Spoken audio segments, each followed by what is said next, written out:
Okay, a little bit of background about this case. Ms. Fernandez and her 5-year-old son, Thiago, fled Brazil after experiencing abuse from Thiago's father. When they reached the United States, they were separated by immigration authorities for 50 days. They were reunified about 3 months ago, and they're now living together with Ms. Fernandez's cousin.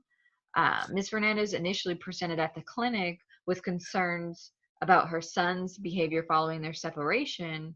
However, she also identified some concerns for herself, including excessive worry and trouble sleeping, as well as depressive symptoms.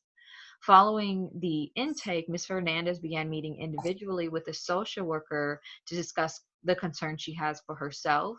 And the following is an excerpt from the second session in which Ms. Fernandez discusses some problems she's been having with her living situation. Um, Ms. Fernandez, which problem should we focus on today? I'm having an argument with my cousin. We had it this morning. Okay, should we put problems with cousin on the agenda? Yeah, that's fine.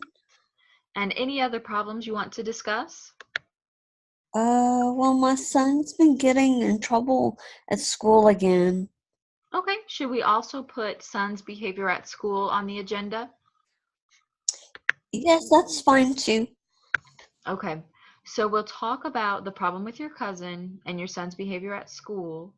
I also think we should talk more about identifying automatic thoughts as a review from last session. Does that sound okay? Yeah, that's fine. Okay. And what topic feels most important for you to talk about right now? The problem with your cousin or your son's behavior at school? I think I want to start with the fight with my cousin, just because it happened this morning and it's really bothering me. Okay. Tell me what happened with your cousin. Okay, so well, I just was getting Thiago ready for school and trying to get myself ready for work. We started rushing around a lot and I got busy and I left some dirty dishes on the counter. I usually clean up after myself, but she told me so many times what she wanted me to do, but I got really busy. So when I came home for lunch after cleaning another house, she just started going off on me and she said I was lazy and she had enough to do without having to clean up after me and my son. Okay. And was this the first argument you and your cousin have had, or has this happened before? Oh yeah, it's been getting on my nerves a lot. She's been getting on my case a lot. Okay. And how often would you say these arguments occur? Daily or weekly? Mm, no, not every day, but maybe once a week about different things. Okay. So you feel like some days you're too busy to meet your cousin's expectations, and you don't like how she talks to you when you're unable to do so? Yeah, that's right. Okay. Picture you and your cousin in the kitchen this morning. What thoughts were going through your head? Mm, well, I don't know. I was really, really, really angry. I was thinking like I wish I didn't live at her house anymore, so I didn't have to put up with what she's saying. I couldn't believe she was talking to me and like that, and why she was getting mad at me so much. And so I just walked out the door. Okay. So you've identified an automatic thought that you don't want to live in your cousin's home. Remember from our last session that automatic thoughts are thoughts that pop into your head even when you're not deliberately trying to think about them. Sure, I remember about that. Yeah, it's true. I want to move out, but we're just not ready to move out on our own yet. Okay. And what thoughts are going through your head right now? Mm, ugh.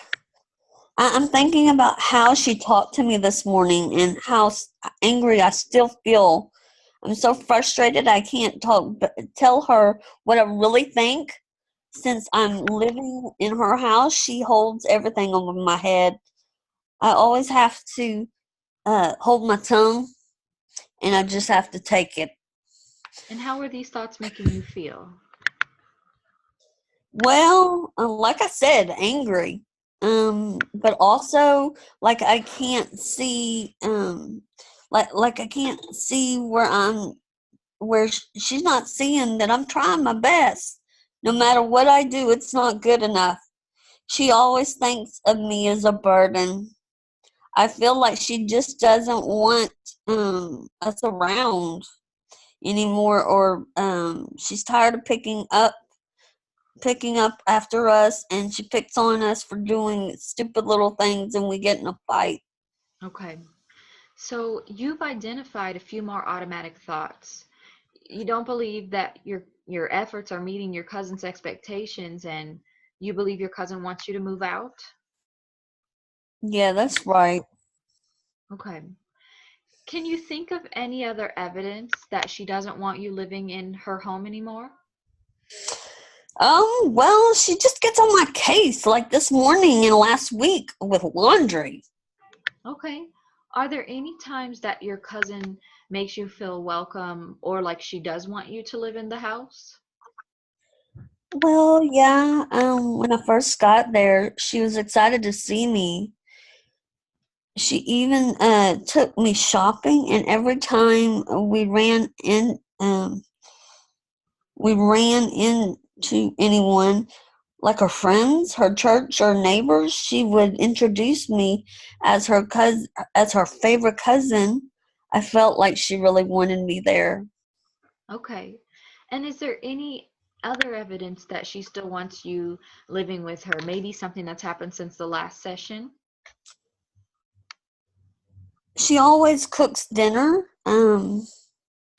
for the whole house, her husband and kids, and Thiago and me. Mhm. We always eat as a big family. I usually help her with the cooking and everything, but sometimes if I get back late from work, she makes everything herself, and she watches Thiago after school for me when I have to work late. Okay. And what kind of thoughts do you have when your cousin makes dinner or watches Thiago for you or helps you in some way? It makes me feel happy, like she cares about me and Thiago. Okay.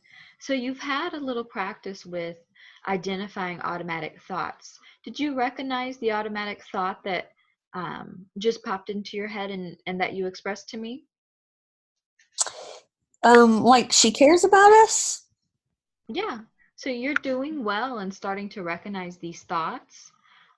As a little review, a little practice from yesterday, in your words, in your own words, can you tell me what an automatic thought is? Well, they're just these thoughts that pop into your head when you weren't trying to think about them. And sometimes they're really true, and sometimes it just feels that way. Okay. It sounds like you have a pretty good understanding of automatic thoughts. I want you to try a little homework between now and the next session. When you find yourself dealing with one of these problems that you identified today, like an argument with your cousin or, hearing about Thiago's behavior at school, I want you to try to identify the thought that pops into your head. Then when you come back to the next session, we could talk about them. Does that sound like something you could do? Yeah, sure, I can do that. Okay. Great. Is there anything else you'd like to say about the problems with your cousin, or would you like to talk about your son's behavior at school? I want to talk about my son's behavior at school, please, because that's really bothering me. Okay.